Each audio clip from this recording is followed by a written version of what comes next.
Right.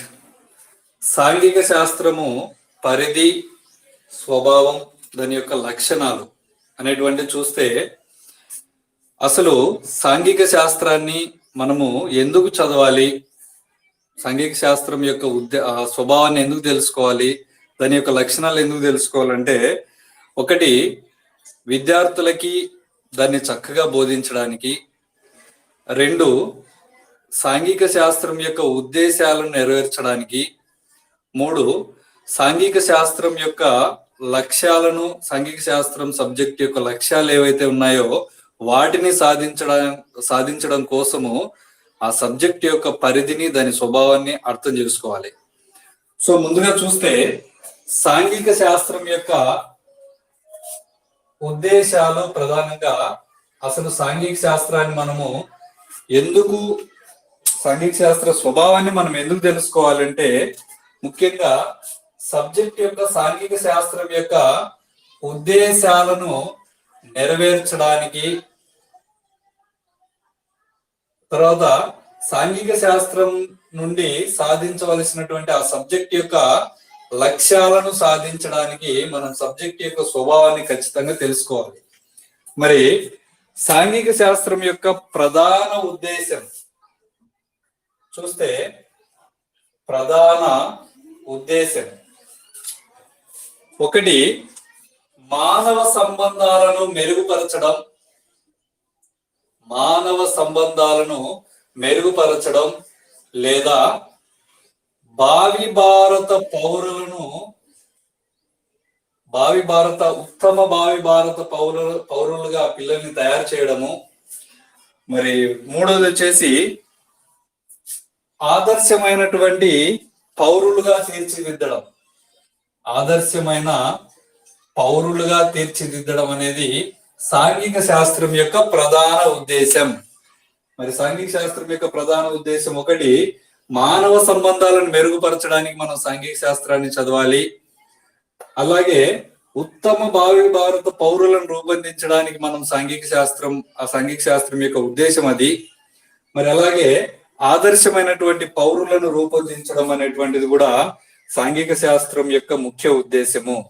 మరి సాంఘిక శాస్త్రం యొక్క ఉద్దేశం కానిది ఉపాధిని కల్పించడం, ఉపాధిని కల్పించడం అనేది సాంఘిక శాస్త్రం యొక్క ఉద్దేశం కాదు. సో అది గుర్తుపెట్టుకోవాలి. మరి సాంఘిక శాస్త్రాల అధ్యయనం, సాంఘిక అధ్యయనాలు మొదటగా స్టార్ట్ అయింది ఎక్కడంటే అమెరికాలో స్టార్ట్ అయ్యాయి. సాంఘిక శాస్త్రం యొక్క సాంఘిక అధ్యయనాలు మొదటిసారిగా అమెరికాలో ప్రారంభమయ్యాయి అని చెప్పి గుర్తుపెట్టుకోవాలి. మొదటగా యుఎస్ఏలో అంటే అమెరికాలో 1905లో సాంఘిక శాస్త్రం అనేటువంటి పదం పుట్టడం జరిగింది. యుఎస్ఏలో మొదటిసారిగా 1905 సంవత్సరంలో సాంఘిక శాస్త్రం అనేటువంటి ఆ పదము పుట్టడం జరిగింది అని చెప్పి గుర్తుపెట్టుకోవాలి. మరి 1914లో యుఎస్ఏలో ఒక వాళ్ళ యొక్క విద్యా ప్రణాళికను సెట్ చేయడం కోసం, వాళ్ళ యొక్క అమెరికాలోని జాతీయ విద్యా ప్రణాళికని పునర్వ్యవస్థీకరించడం కోసము 1914లో అమెరికాలో ఒక కమిటీ ఫామ్ అయింది. 1914లో ఒక కమిటీ ఫామ్ అయింది. ఆ కమిటీ ఏదంటే జాతీయ విద్యా ప్రణాళిక పునర్వ్యవస్థీకరణ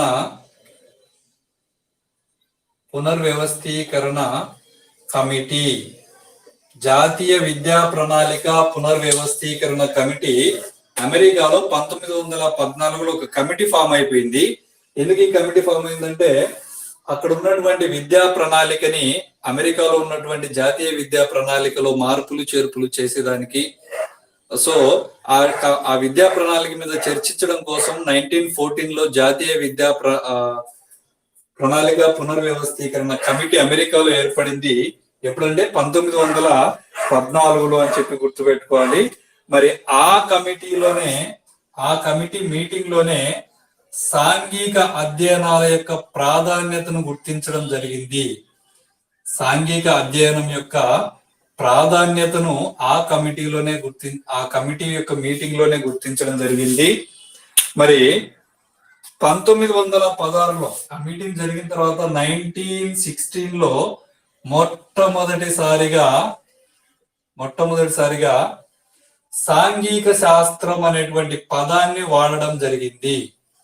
సాంఘిక శాస్త్రం అనేటువంటి పదాన్ని మొదటిసారిగా వాడటం జరిగింది 1916లో అని చెప్పి గుర్తుపెట్టుకోవాలి. మరి ఈ సాంఘిక శాస్త్రం అనేటువంటి ఈ పదాన్ని లేదా సాంఘిక అధ్యయనాలని అమెరికా యొక్క జాతీయ విద్యా ప్రణాళికలో పెట్టడానికి గల కారణమైనటువంటి ఒక వాదం ఏదంటే వ్యవహారిక సత్తావాదం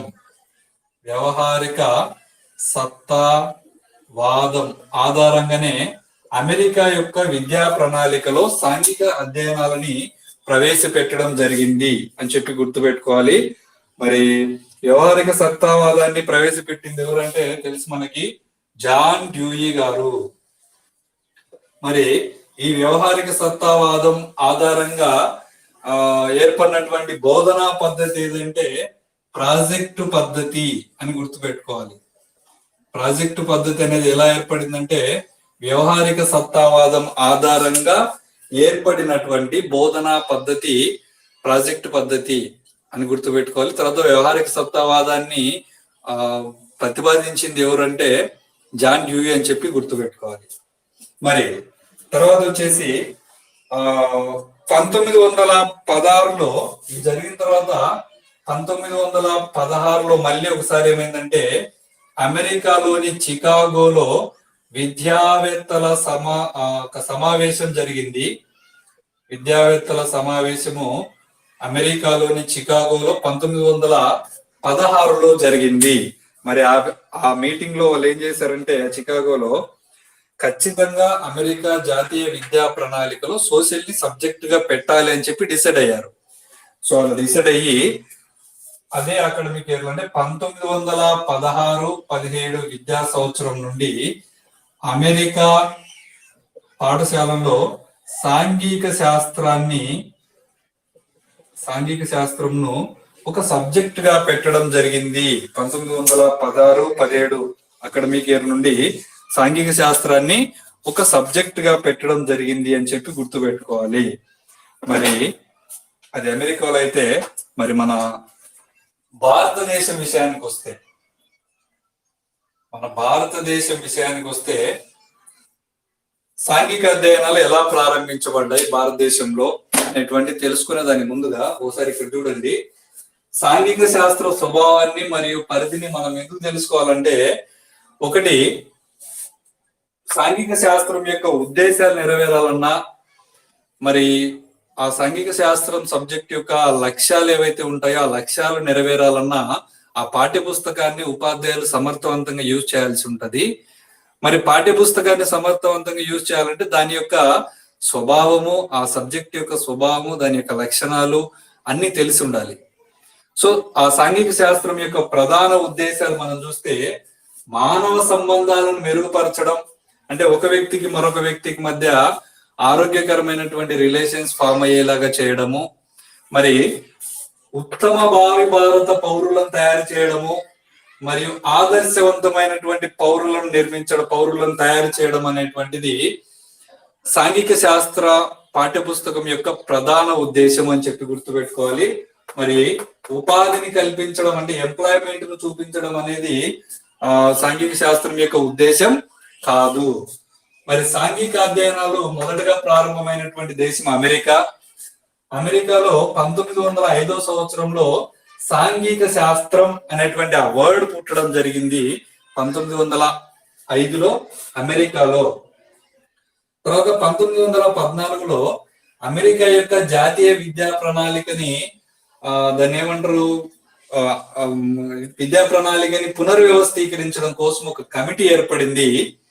ఆ కమిటీ ఏంటంటే జాతీయ విద్యా ప్రణాళిక పునర్వ్యవస్థీకరణ కమిటీ ఏర్పడింది అమెరికాలో 1914లో. మరి ఆ కమిటీలోనే ఏం గుర్తించాలంటే సాంఘిక అధ్యయనాలు చాలా అవసరము అని చెప్పి సాంఘిక అధ్యయనాల యొక్క ప్రాధాన్యతను గుర్తించడం జరిగింది ఆ మీటింగ్ లోనే. మరి 1916లో మొట్టమొదటిసారిగా సాంఘిక శాస్త్రం అనే పదాన్ని వాళ్ళు వాడడం జరిగింది. ఇక్కడ 1905లో సాంఘిక శాస్త్రం అనే పదం పుట్టింది.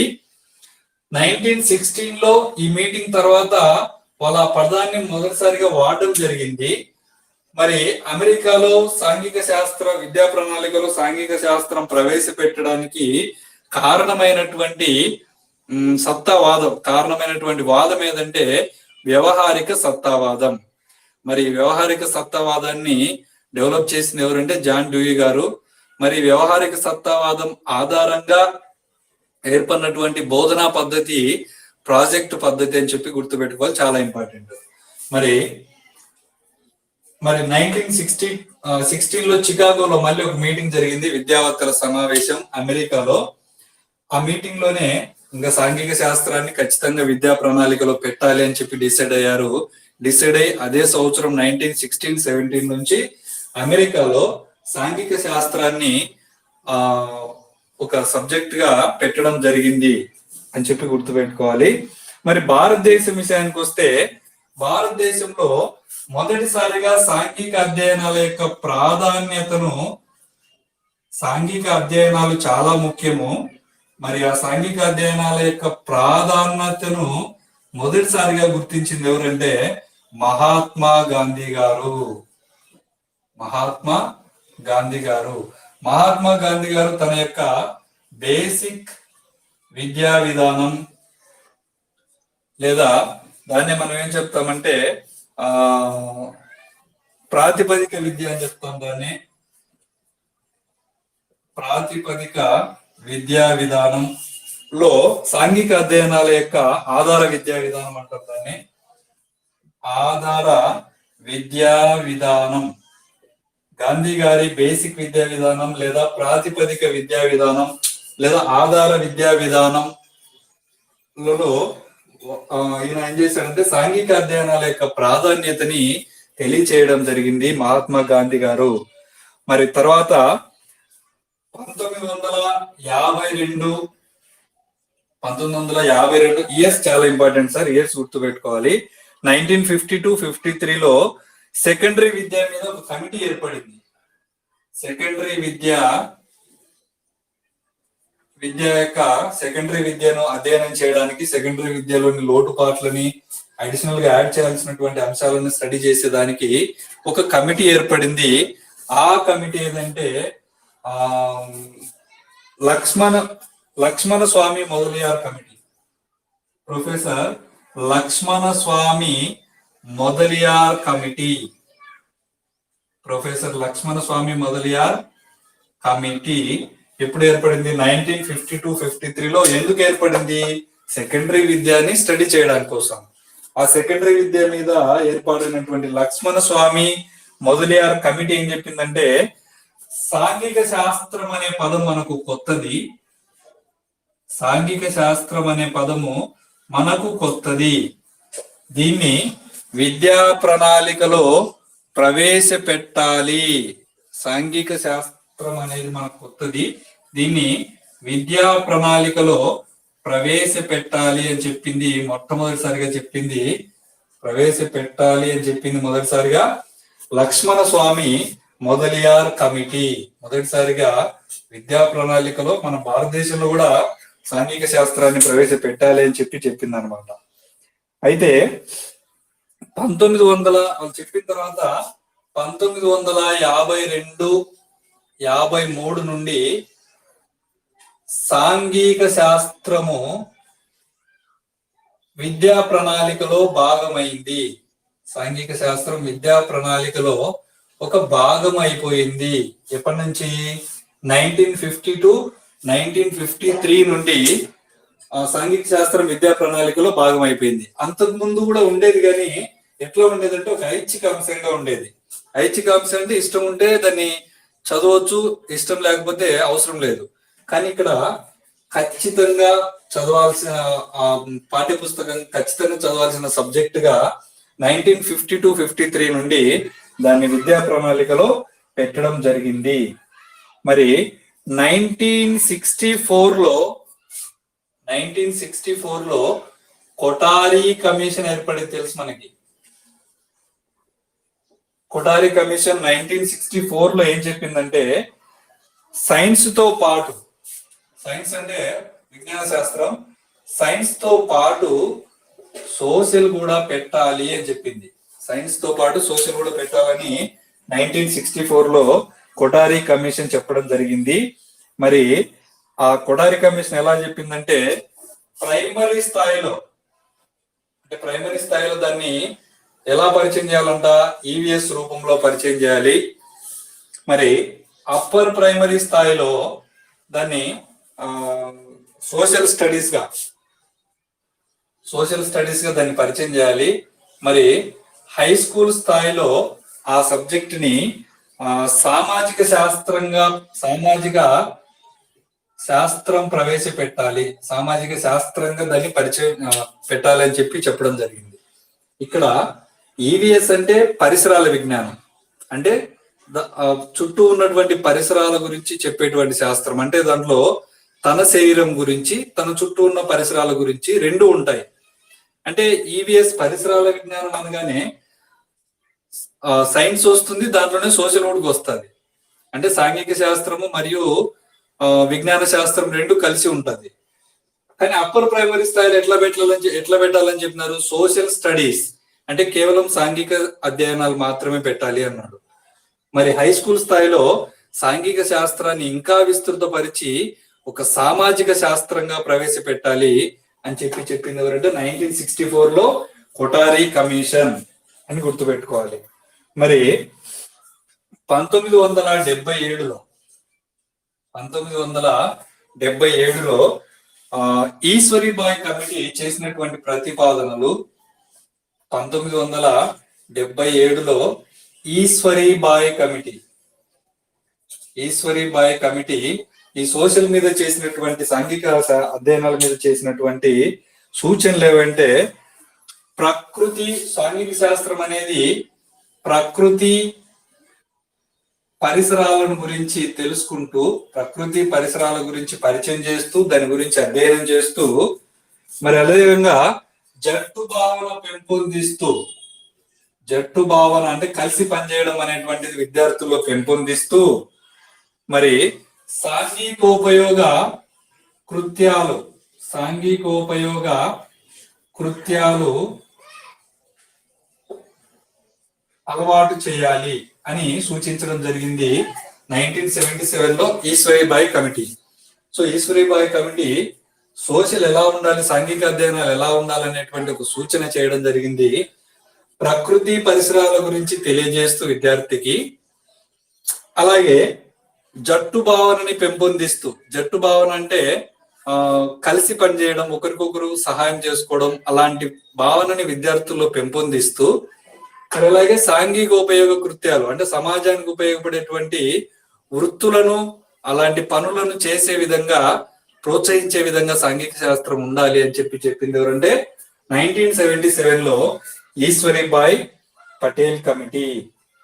మరి మనకి ఈవీఎస్ ని మొట్టమొదటిసారిగా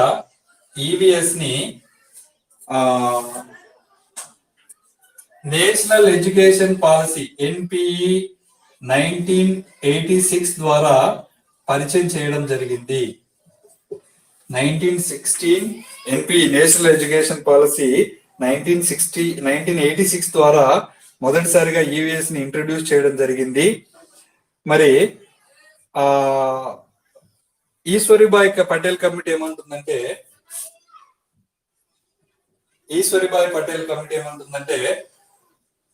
ఈవీఎస్ ని విడివిడిగా చదవాలి.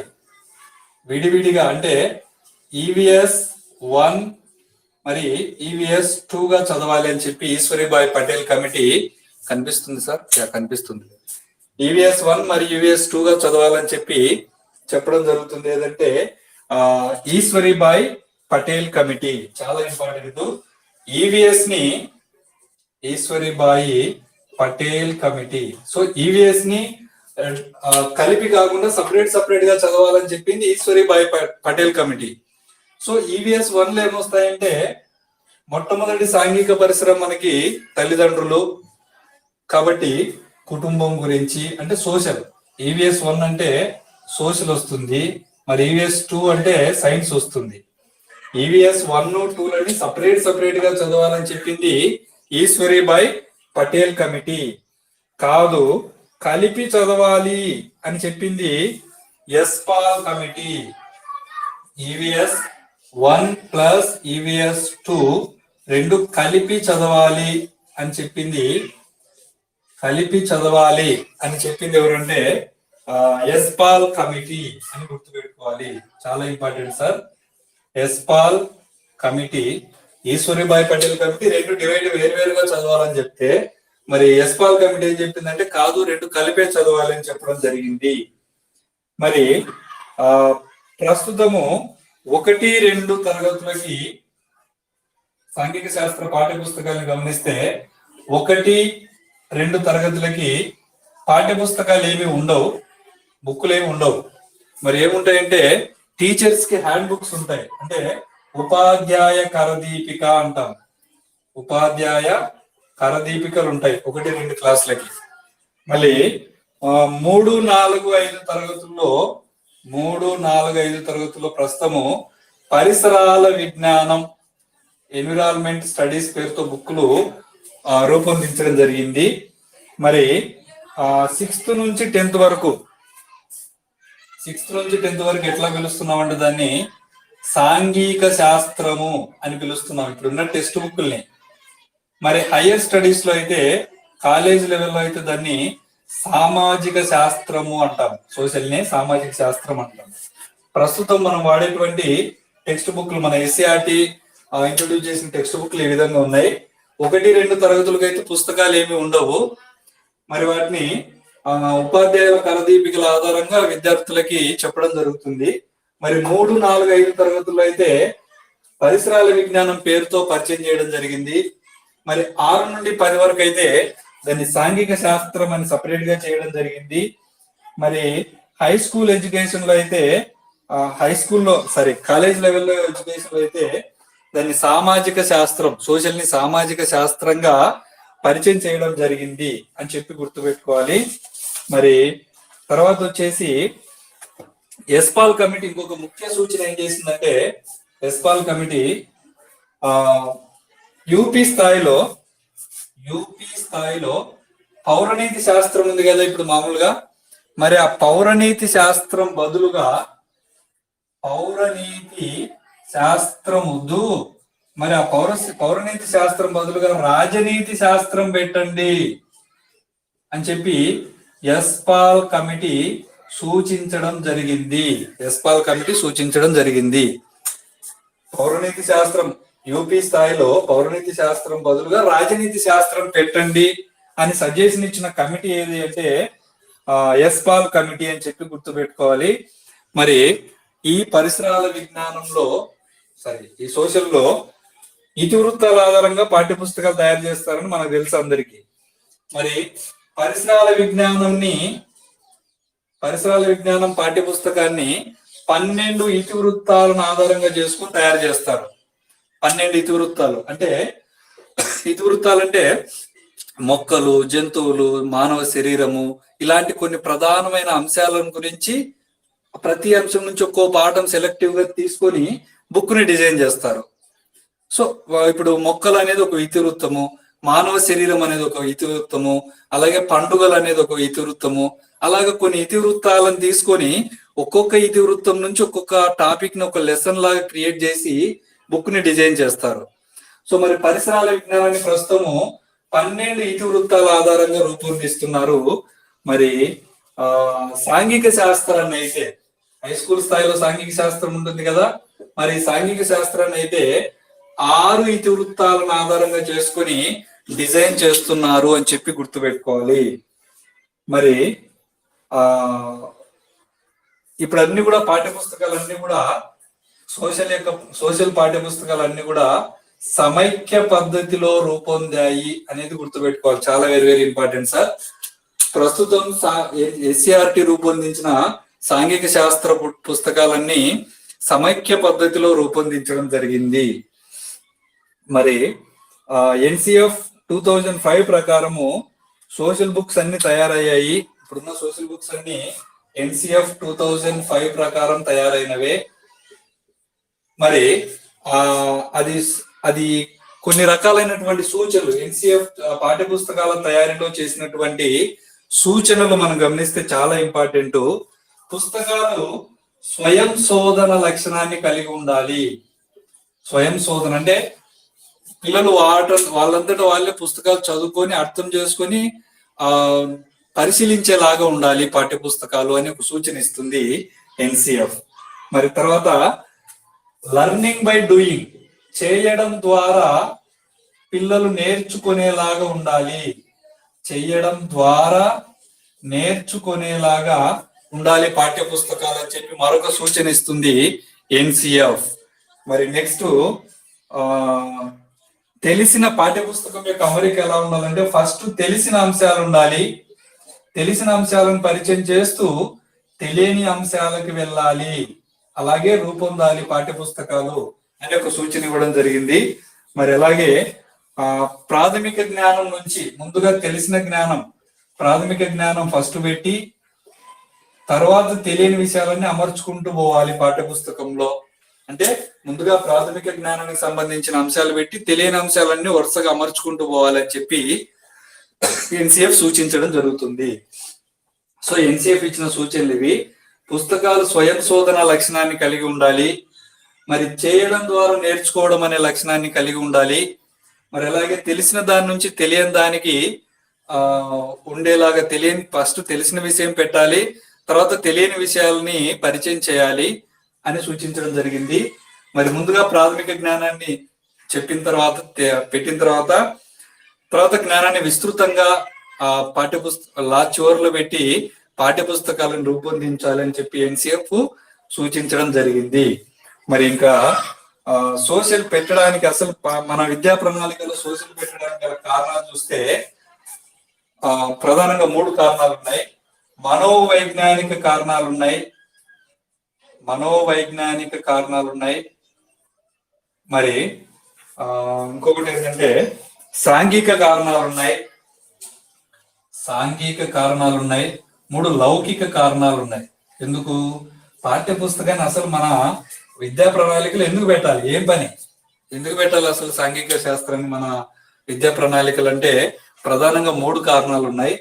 మనోవైజ్ఞానిక కారణాలు ఉన్నాయి, సాంఘిక కారణాలు ఉన్నాయి, మరి లౌకిక కారణాలు ఉన్నాయి. మనోవైజ్ఞానిక కారణాలు అంటే సైకలాజికల్ గా విద్యార్థుల యొక్క మానసిక స్థితిని తెలుసుకోవడం కోసము పాఠ్యపుస్తక సోషల్ ని విద్యా ప్రణాళికలో పెట్టడం జరిగింది. దాంతో పాటుగా కొన్ని సాంఘిక కారణాలు అంటే సమాజంలో విద్యార్థి ఎలా ప్రవర్తించాలనేటువంటిది గైడ్ చేయడం కోసము సాంఘిక శాస్త్రాన్ని పెట్టడం జరిగింది. మరి లౌకిక కారణాలు అంటే మతము, కులము ఇలాంటి వాటి వల్ల సమాజం ఎలాంటి చిన్నాభిన్నం కాకుండా లౌకికత్వం భావన పిల్లలు అలవాడేలాగా సోషల్ ని విద్యా ప్రణాళికలో పెట్టడం జరిగిందని చెప్పి గుర్తుపెట్టుకోవాలి.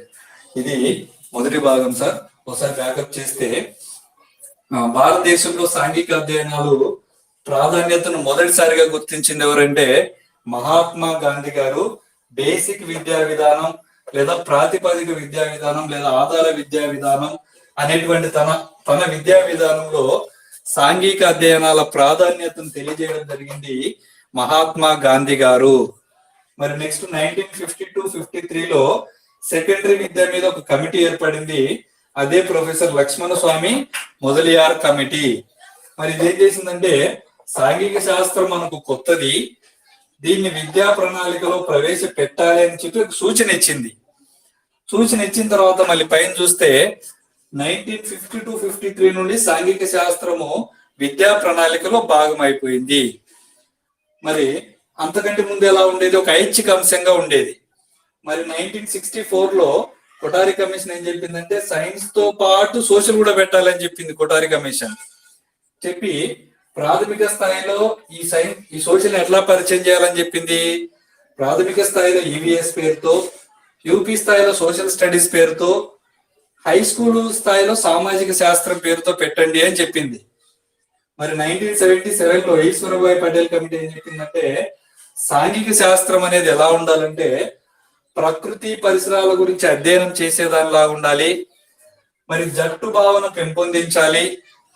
మరి సాంఘిక ఉపయోగ కృత్యాలు అలవాటు చేయాలి పిల్లలకి అని చెప్పింది ఎవరంటే ఈశ్వరీబాయి పటేల్ కమిటీ. ఇది చాలా ఇంపార్టెంట్ సార్. సాంఘిక ఉపయోగ కృత్యాలను అలవాటు చేయాలని సూచించిన కమిటీ ఏది అంటారు. So Eshwari Bai Patel committee. మరి ఈవీఎస్ ని మొట్టమొదటిసారిగా నేషనల్ ఎడ్యుకేషన్ పాలసీ 1986 ఆధారంగా చేసుకొని పరిచయం చేయడం జరిగింది. మరి ఈవీఎస్ 1, ఈవీఎస్ 2 అని చెప్పి 2 భాగాలుగా చదవాలని చెప్పింది ఈశ్వరీబాయి పటేల్ కమిటీ. లేదు కలిపే చదవాలని చెప్పింది యశ్పాల్ కమిటీ. మరి యశ్పాల్ కమిటీ ఏం చెప్పిందంటే ఇప్పుడున్న పాఠ్య పుస్తకాలు ఎలా రూపొందాయంటే 1, 2 తరగతులకేమో సోషల్ బుక్లు ఏం సపరేట్ గా ఉండవు.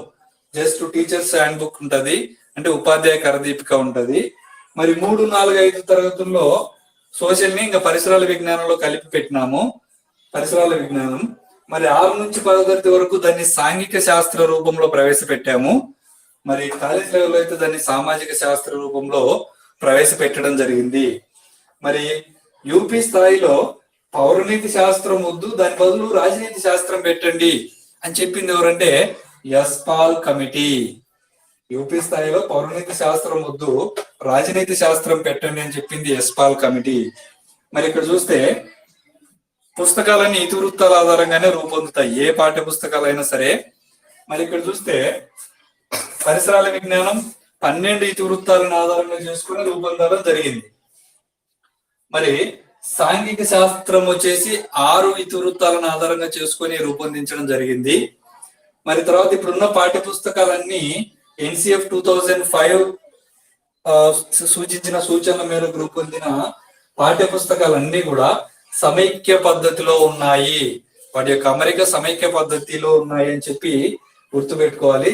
సమైక్య పద్ధతి గురించి మనం నెక్స్ట్ క్లాస్ లో మళ్ళీ క్లియర్ గా తెలుసుకుందాం.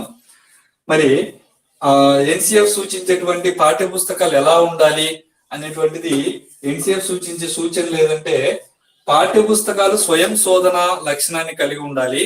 అంటే ఆ పుస్తకాలు వాటంతటా పిల్లలు వారంతటా వాళ్ళే చదువుకునేలాగా ఉండాలి. అలాగే చేయడం ద్వారా నేర్చుకోవడం, లర్నింగ్ బై డూయింగ్ పద్ధతిలో ఉండాలి. అంటే వాళ్ళు ఏదైనా చేస్తూ నేర్చుకునేలాగా ఉండాలి. మరి పుస్తకాలు ఎప్పుడు కూడా తెలిసిన అంశాలను పరిచయం చేస్తూ తర్వాత తెలియని అంశాలను ఇంట్రొడ్యూస్ చేయాలి అని ఉంది. మరి తర్వాత వచ్చేసి ప్రాథమిక జ్ఞానాన్ని ముందు పెట్టి తర్వాత క్లిష్టమైనటువంటి అంశాలు తర్వాత పెట్టాలి అని చెప్పి ఎన్సిఎఫ్ సూచించింది. మరి మన విద్యా ప్రణాళికలో సాంఘిక శాస్త్రాన్ని ప్రవేశపెట్టడానికి ప్రధానంగా 3 కారణాలు ఉన్నాయి. మనోవైజ్ఞానిక కారణాలు ఉన్నాయి, అదేవిధంగా సాంఘిక కారణాలు ఉన్నాయి, లౌకిక కారణాలు ఉన్నాయి అని చెప్పి గుర్తుపెట్టుకోవాలి. ఇది సాంఘిక శాస్త్ర స్వభావం, పరిధి, ఈ పాఠం యొక్క పరిచయము. నెక్స్ట్ క్లాస్ లో మనం రిమైనింగ్ చూద్దాం. Thank you sir.